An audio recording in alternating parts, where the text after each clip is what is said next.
But first, if you were anywhere near the White House today, I'm sure you saw this. A gigantic banner hanging high on a crane near 15th Street, and it read in big letters, "Resist." WUSA 9's Evan Koslof has been there all day. And Evan, you spoke with organizers who say this was about sending a message to the new president.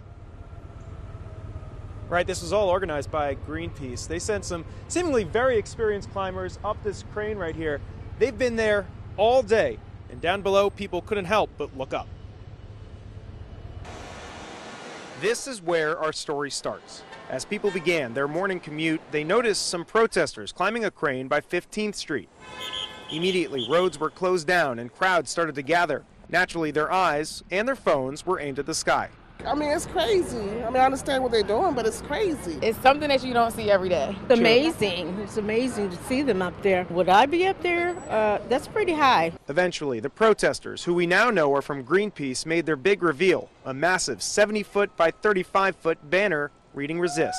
This is what resistance looks like. Jason Schwartz is a spokesperson for Greenpeace and says it's directed for Donald Trump. These activists are here peacefully, non-violently. They're professionals. They know what they're doing. And so hours went by, and the message painted the sky above the White House. Well, I was like, oh man, like these guys are taking over the crane. Like, Stephen Cole was working on the construction site. He says some 40 people from Miller and Long were sent home because they couldn't go to work. they really didn't think that through all the way through, I guess, but about everybody else had to work, but they wanted to get their point across.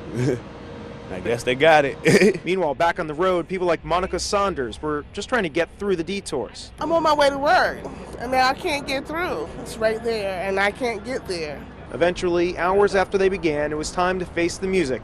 Just after 1 o'clock, the sign was rolled back up. All right, so the sign was pulled up hours ago, but as you can see, those protesters are still up there. It's unclear when they plan to come down. When they do, no doubt, they'll be facing some charges. When we find out what those charges are, we'll be sure to let you know. Reporting here at 16th Street, Evan Koslof, WUSA 9.